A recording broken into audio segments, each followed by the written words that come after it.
Hai teman-teman, sudah berapa lama di rumah aja? Karena saya sudah hampir 2 bulan. Mungkin di antara kalian baru merasakan sebulan, atau mungkin tidak bisa kerja di rumah.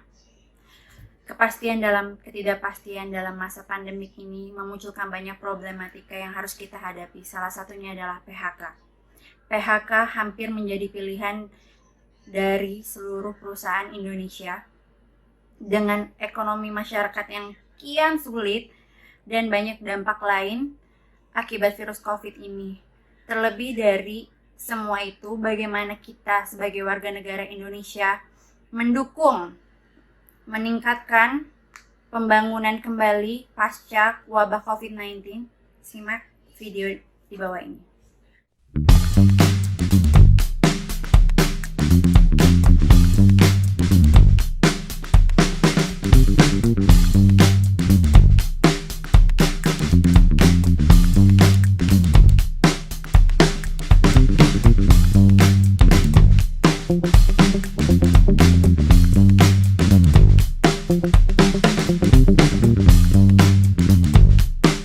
Bahwa peringkat daya saing pariwisata Indonesia dalam Travel and Tourism Competitiveness Index.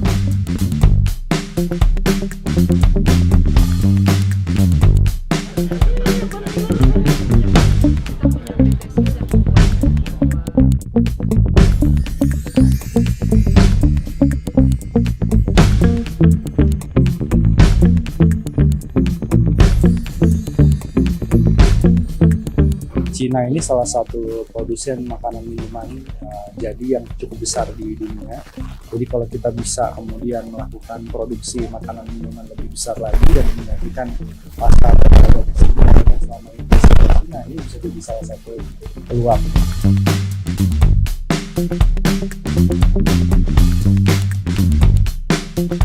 Yang kedua dari sektor industri farmasi dan alat kesehatan, termasuk obat-obatan ya. Tentunya semua orang sekarang ingin menjaga dirinya lebih sehat dengan membeli suplemen gitu ya, dan alat-alat kesehatan lainnya, sehingga ini salah satu peluang untuk dilakukan ekspor.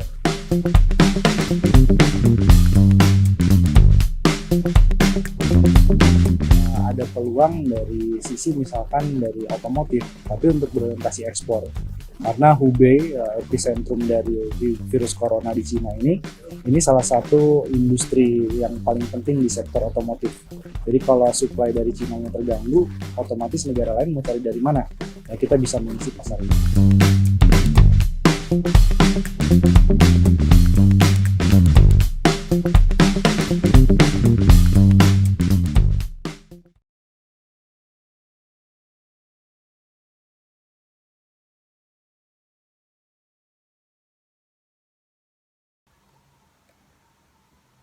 Assalamualaikum warahmatullahi wabarakatuh. Saya Hairul Syam. Di sini saya akan menjelaskan bagaimana pengaruh kebijakan pemerintah pada pandemi COVID-19 bagi tenaga kerja di Indonesia. Pada tahun ini, umat manusia di seluruh penjuru dunia digoncang dengan adanya pandemi virus corona yang sangat mempengaruhi kehidupan masyarakat dan menimbulkan banyak kepanikan. Ratusan bahkan ribuan manusia terinfeksi dan sudah banyak juga yang meninggal akibat virus ini. Dalam hal ini, pemerintah tidak tinggal diam, mulai dari memberikan banyak himbauan dan bantuan kepada masyarakat dalam mengatasi wabah corona ini. Agar berjalan efektif dan efisien, pemerintah Indonesia menerapkan sistem di rumah aja, yaitu masyarakat Indonesia diharuskan untuk diam dan bekerja di rumah masing-masing. Dengan adanya aturan ini membuat para pekerja dan buruh pabrik terpaksa diam di rumah, dikurangi gajinya, dan beberapa perusahaan melakukan PHK atau pemutusan hubungan kerja, padahal mereka masih produktif untuk bekerja.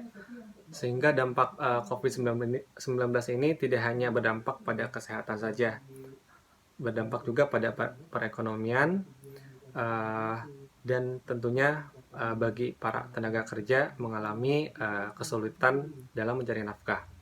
Sejak awal Maret 2020, sebagian kebijakan telah dikeluarkan oleh pemerintah pusat, mulai dari membatasi hubungan sosial yang kita kenal sekarang social distancing, menghimbau untuk bekerja di rumah atau work from home, bagi sebagian besar aparatur sipil negara mentiadakan kegiatan ibadah dan meminta masyarakat untuk tetap di rumah serta mengurangi aktivitas ekonomi di luar rumah.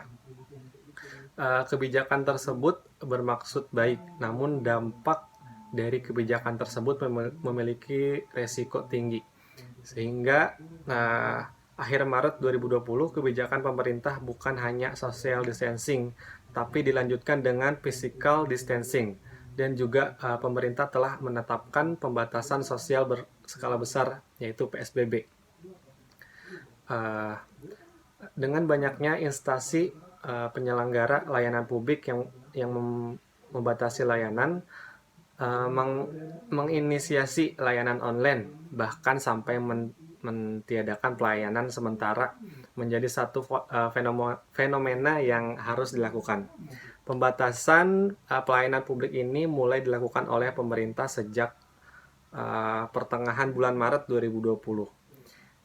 Dimulai dengan meliburkan anak sekolah, dengan meminta untuk belajar di rumah, dan kemudian menghimbau kepada pegawai-pegawai untuk melakukan work from home atau WFH.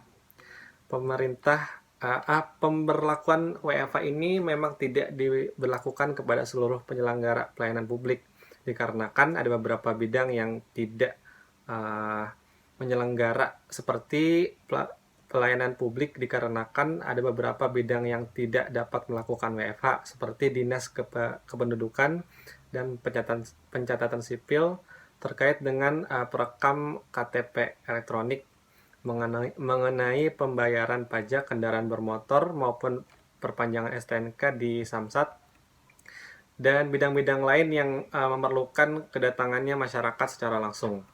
Walaupun tidak memberlakukan WFH, tetapi tetap memberlakukan pembatasan pelayanan publik. Pembatasan yang dilakukan yaitu seperti dengan mengurangi jumlah antrian yang masuk ke dalam ruangan, serta pelayanan harus mengikuti anjuran jarak aman yaitu minimal 1 meter dan memakai masker atau sarung tangan. Dengan berlakunya WFH bagi pegawai-pegawai yang bergerak dalam pelayanan publik menyebabkan pelayanan publik menjadi terhambat karena pada akhirnya beberapa bidang pelayanan tidak dapat melayani masyarakat secara langsung. Akan tetapi penyelenggara pelayanan publik kemudian membuat inovasi-inovasi dalam memberikan pelayanan agar pelayanan tidak terhambat, seperti memberikan pelayanan melalui sistem online. Dan wabah coronavirus atau COVID-19 ini menunjukkan rentetannya dan tentunya perekonomian lesu darah.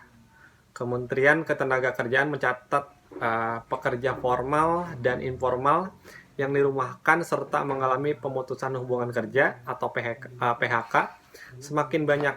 Tercatat pada 7 April 2020 lalu jumlahnya telah mencapai 1,2 juta orang di Indonesia. Sungguh angka yang tidak sedikit. Pada hari yang sama kepada Bapak Khairul Anam dan Ibu Ida Fauziah, Menteri Ketenagakerjaan, memastikan pemerintah telah menyiapkan penanganan dampak COVID terhadap sektor ketenagakerjaan, yaitu kartu prakerja yang semula diperuntukkan hanya bagi para pencari kerja dan politikus saja, kini dialihkan untuk buruh yang dirumahkan atau di PHK. Saat ini ada sekitar 80% pengusaha atau perusahaan memilih merumahkan pekerjanya dengan tetap membayar upah karyawan atau membayar separuh upah. Lalu pertanyaannya, bagaimana pemerintah menjamin para pekerja yang di PHK atau dirumahkan agar tetap tidak miskin atau masih berpenghasilan? Pemerintah telah menyiapkan solusinya, yaitu kartu prakerja. Kartu ini lebih diarahkan pada masyarakat yang terkena PHK yang dibayar separuh gaji, tidak dibayar, dan kartu ini juga berlaku bagi para usaha mikro kecil. Lalu apa yang diberikan pada kartu prakerja ini? Ada 2 poin yang saya ketahui. Yang pertama, memberikan pelatihan kerja secara online yang berlaku di perusahaan-perusahaan yang masih beroperasi, sehingga masyarakat mempunyai wawasan serta pengetahuan baru. Dan yang kedua, masyarakat yang sudah terdaftar mendapatkan insentif selama 4 bulan dengan nominal uang yaitu 600.000. Jadi silahkan bagi yang ingin mendaftar. Kartu prakerja ini terbuka untuk umum. Lalu semoga kartu ini membantu dan perekonomian secara individu dapat terbantu. Mungkin dari Ya, nama saya Gian Fatoni Anagrasihni. Di sini saya akan membahas tentang peran perusahaan dalam negeri untuk mensupport langkah pemerintah dalam bidang industri farmasi dan otomotif. Yang pertama yang akan saya bahas itu tentang bidang farmasi. Pandemi COVID-19 ini membuat dunia dalam kondisi nyaris hibernasi. Segala kegiatan yang tidak mendesak dibatasi bahkan dihentikan untuk memperlambat penyebaran virus dan melandaikan kurva infeksi. Selain untuk menekan angka kematian dan perlambatan penyebaran virus, hal tersebut juga untuk memberikan waktu bagi para ilmuwan agar segera menemukan obatnya. Menengok ke belakang, pada tahun 2016, Presiden Joko Widodo menerbitkan instruksi Presiden nomor 6 tahun 2016 untuk mewujudkan kemandirian dan meningkatkan daya saing industri farmasi dan alat kesehatan dalam negeri. Namun 4 tahun berselang, instruksi presiden tersebut belum membawa angin segar bagi dunia farmasi nasional.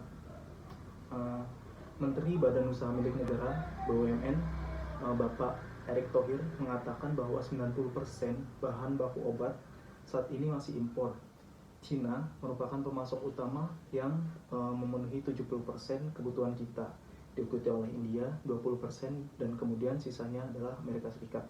Nah, melihat mendesaknya kebutuhan tentang obat-obatan dan alat pelindung diri seperti masker dan hazmat dan lain-lain, maka mau tidak mau pemerintah melalui perusahaan-perusahaan farmasinya bergerak cepat untuk penanganan wabah COVID-19 ini. Di antaranya dengan membangun industri mandiri farmasi melalui PT Kalbe Kimia Farma Tbk, itu membentuk sebuah tim untuk menemukan dan memanfaatkan bahan baku obat yang ada di Indonesia dan membentuk suatu pabrik pembuatan APD dan masker untuk kebutuhan dalam negeri. Hal ini akan sedikit mendorong pertumbuhan ekonomi dalam bidang farmasi. Nah, yang kedua adalah pembahasan di bidang otomotif.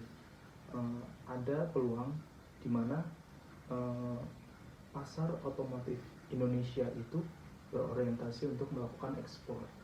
Karena Hubei sebagai salah satu epicentrum dari virus corona di Cina, ini salah satu pusat industri yang penting di sektor otomotif.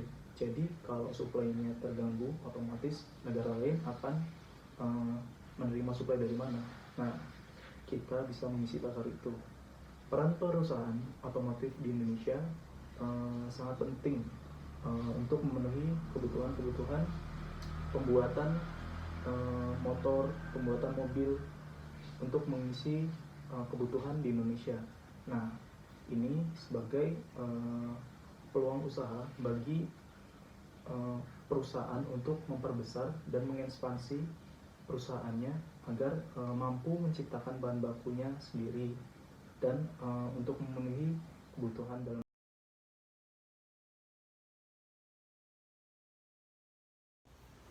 Halo, di sini bersama saya Eka Yonanda. Saya ingin menyampaikan bagaimana peran masyarakat untuk mendukung program-program yang dibuat oleh pemerintah di tengah pandemi yang kita alami sekarang, yang sehingga dampaknya ini akan bersifat strategis ke depan, sehingga akan berdampak juga kepada perekonomian Indonesia untuk kedepannya. Yang pertama itu tadi yang sebelumnya sudah dibahas di video, itu dalam bidang farmasi gitu. yang sebelumnya sudah dijelaskan bagaimana peran perusahaan untuk mendukung program ini, dan saat sekarang ini kita bagaimana peran masyarakat untuk mendukung itu sendiri. Yang pertama, peran masyarakat adalah dengan menggunakan semua fasilitas atau produk-produk yang diproduksi oleh dalam negeri, sehingga itu akan mendukung penjualan oleh perusahaan-perusahaan yang memproduksi APD-APD yang ada di Indonesia saat sekarang. Karena itu sangat terasa pada saat pandemi sekarang, semua APD kita diimpor dari luar,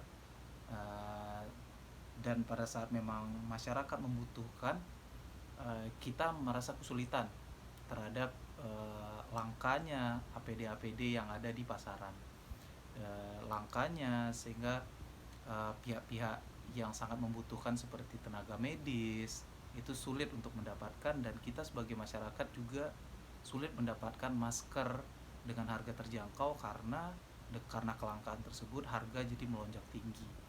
Sehingga peran kita sebagai masyarakat sebaiknya ke depan kita mensupport program pemerintah ini dengan menggunakan produk dari dalam negeri. Dan begitu juga dengan kebijakan yang kedua, itu dari pihak otomotif. Yang seperti yang kita tahu, otomotif selama ini itu dirajai oleh produk-produk dari Jepang dan Eropa, Amerika, dan saat sekarang dari video yang udah diputarkan kita bisa lihat lonjakan permintaan dari produk otomotif dalam negeri itu melonjak sangat signifikan sekali, dan itu berdampak positif untuk dunia otomotif dari dalam negeri sendiri. Jadi kita sebagai masyarakat juga harus mensupport dengan cara menggunakan produk-produk dalam negeri untuk keperluan kita, sehingga itu akan menimbulkan dampak yang positif bagi perusahaan yang atau produsen yang memproduksi otomotif tersebut. Jadi itulah peran-peran kita ke depannya yang diharapkan oleh pemerintah sebagai support apa yang mereka buat dari saat pandemi sehingga berdampak ke paskanya nanti.